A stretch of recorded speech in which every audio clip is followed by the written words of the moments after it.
Hey, everybody. For this episode of Infernal Intercourse, got Pastor Brian here with me again, Hello. and we will be discussing um, some of the problems in our modern society that Lucifer has alternately ignored and now decided to pay a little bit of attention to, including things like racism.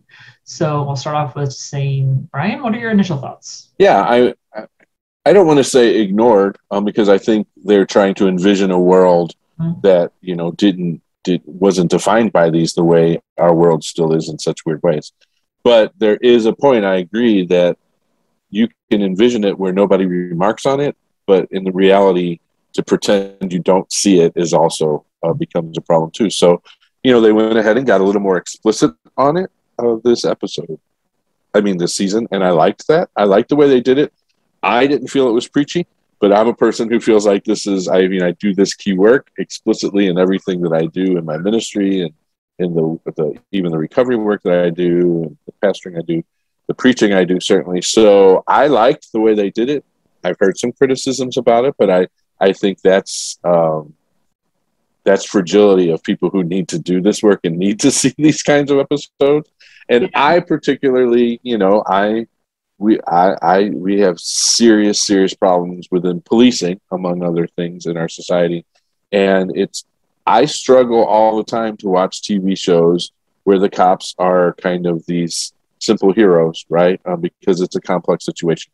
So I love that they troubled it and even looked at Chloe's relationship to police and how the police are involved in this whole discussion particularly around skin color in our nation. Right. Yeah, well, she's a legacy, so she can't understand or whatever. Yeah.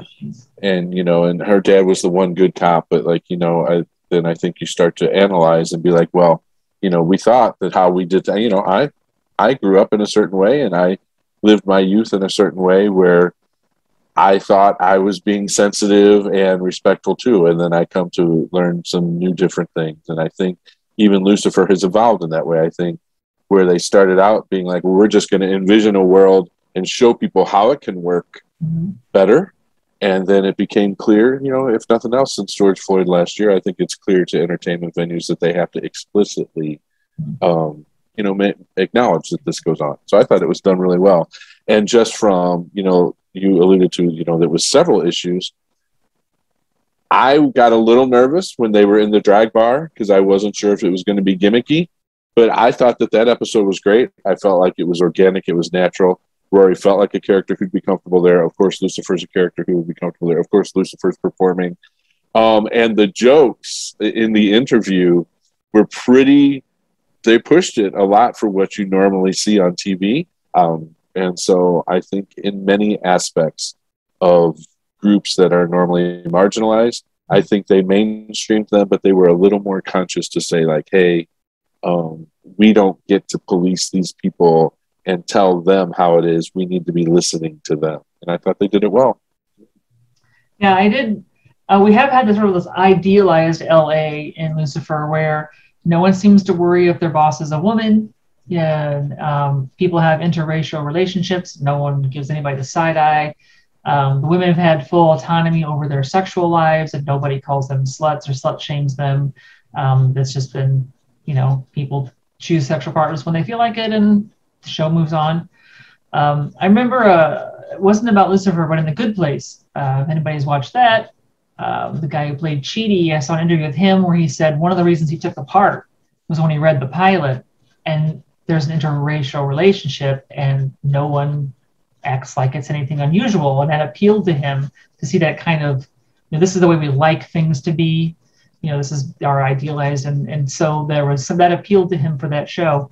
And so in a way, it's nice when you see that because it's like, okay, this is the LA we'd like to have, where we're not having those kind of problems. No one cares if women have sexual partners.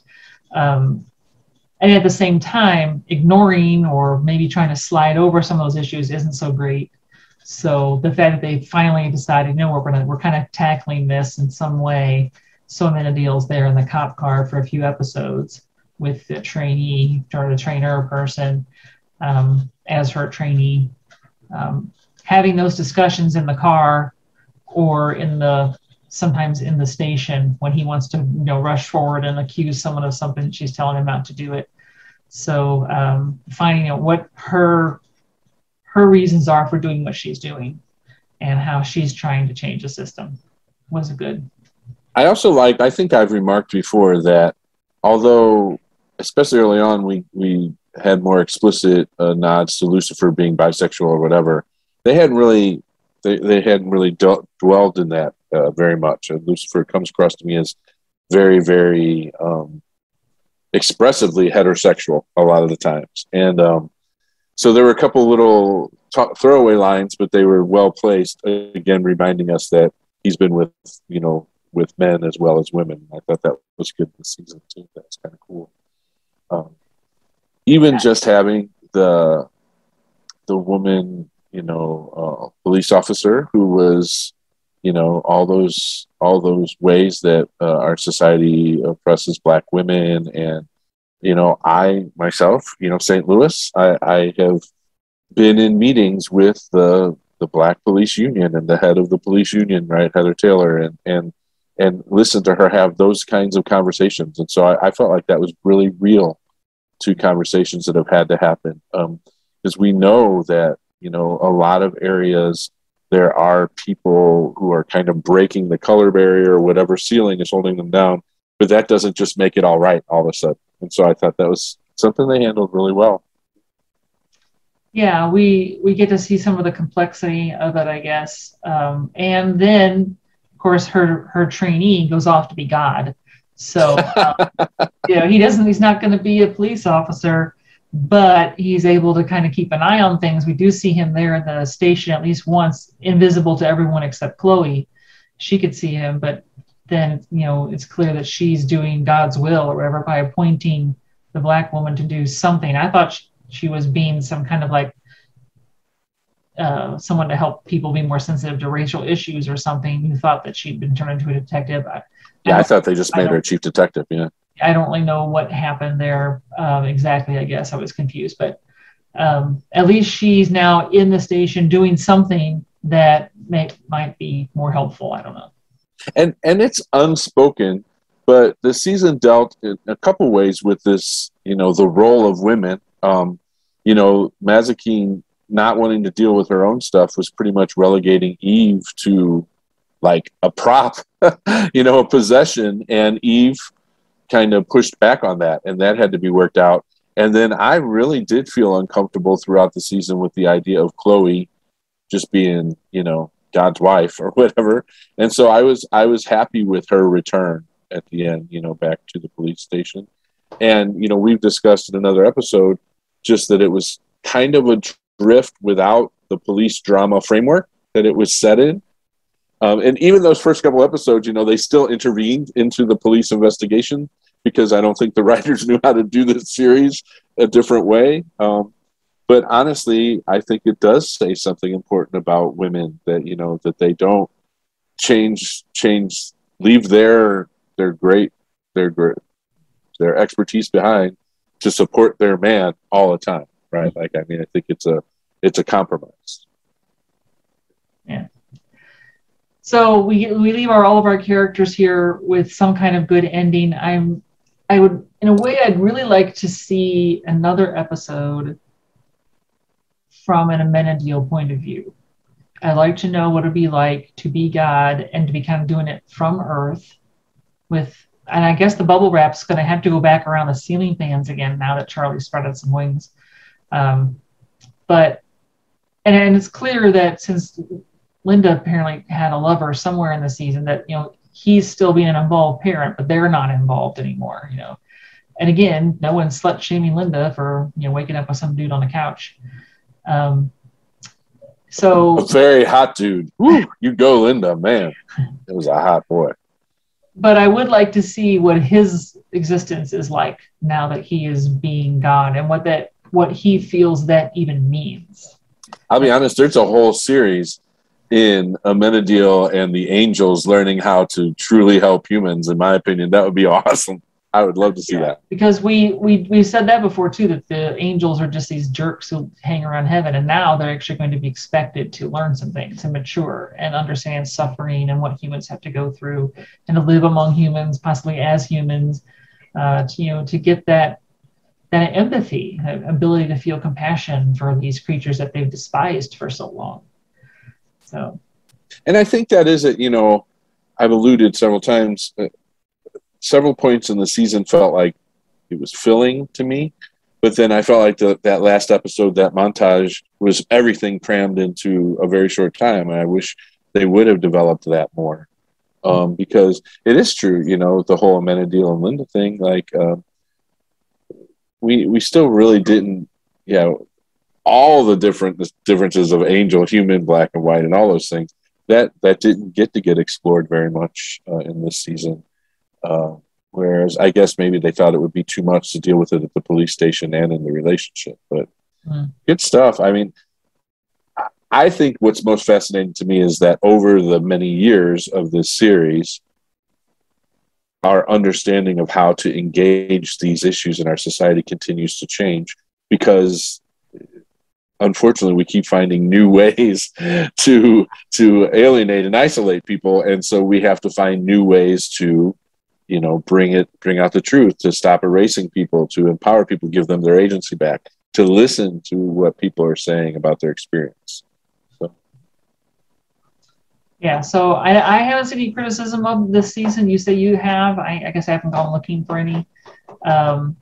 But we do generally see, no matter what it is, if it's the new Star Wars or if it's Lucifer or if it's the next Marvel movie, somebody, and if their profile picture is to be believed, like 99% of the time, it's a white dude, is going to complain that they don't want to see wokeness culture in their TV show or their movie or whatever. And it's like,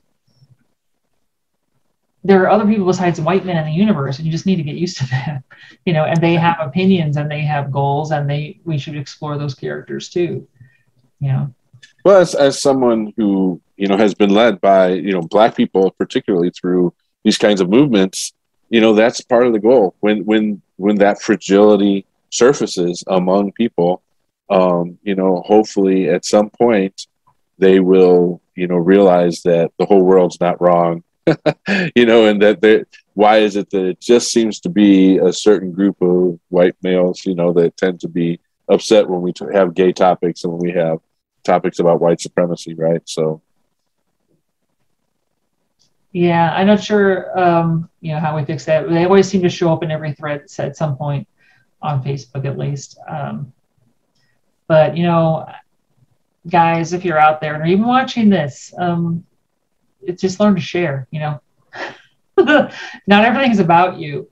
And so having characters who aren't white dudes and who actually have character arcs and desires and feelings is cool. And it's great to have that representation. I did see an article with one of the, is it Oscar Isaacs, who's from Mexico, and he was in Star Wars movies. And I don't know the name. Anyway, they allowed him to use his Mexican accent as the character. And apparently he took his father to the movie, and his father was crying. And he's like, he sounds like me. And he's like, well, yeah, Dad, they made me change my accent. And his father just kept saying, like, he sounds like me. He sounds like me. And just seeing someone who sounds like you or looks like you on the TV screen or the movie screen is so important. And that representation does matter. So move over, white dudes, just share. That's all. And as I continue to learn, I discover more and more, like, as a white man in the society, I was raised to have an opinion about every situation and to base that opinion on what my experience and my feelings are. And so to have to learn that when people bring up something that I don't experience, instead of me judging that based on my experience, that's my cue to, like, oh, I need to shut up and listen, because truly they're the expert on their experience. I can't possibly be the expert on someone else's experience. So this is my chance to learn. And so I think that's why Lucifer had to get explicit, right? Because it's one thing to present the idealized version, that's great, but then people just continue to go along thinking that their opinion is the norm and the defining opinion, and that's it's oppressive. So Lucifer hopefully helps society get a little more woke. And also, it was a lot of fun for 6 seasons. Loved it. Probably go back and watch everything from episode 1 again at some point, see all 6 seasons and binge them all. So, I want for now, but yeah, I want a sequel. I want a sequel with Amenadiel and the Angels. I want them to have at least a couple seasons. I think you could get a couple seasons on that. Yeah. I was just thinking about what we're talking about. We have a black angel as God now, so I mean that's kind of cool too. Yeah, and sometimes I wonder, is the black dude as God, is that now kind of a cliche, the magical black man that usually shows up in movies? Yeah. And then it was, like Morgan Freeman. God, yeah. And then Dennis Haysbert was God, and now D.B. Woodside is God. So is God being a black man, is that almost now the new magical black man trope? But even just the way Amenadiel said, we're going to be in a circle. Like, we're going to do this collaboratively. We're not going to do this hierarchically. That is an important thing, certainly in this nation, just to stop thinking hierarchically and stop thinking in false binaries, right? So even that, I think, is really liberating. And I really loved it. That was one of my favorite developments with where it was going to go kind of ontologically with this understanding of the universe. I loved it, and I loved that the angels were just by instinct already trying to help the humans, and they just weren't good at it because they didn't know the humans. And so they're going to have to do a period of listening and learning instead of just assuming they know and understand everything. That's great. Yeah. All right. So that's 6 seasons of Lucifer, and we hope you've enjoyed our Infernal Intercourse episodes.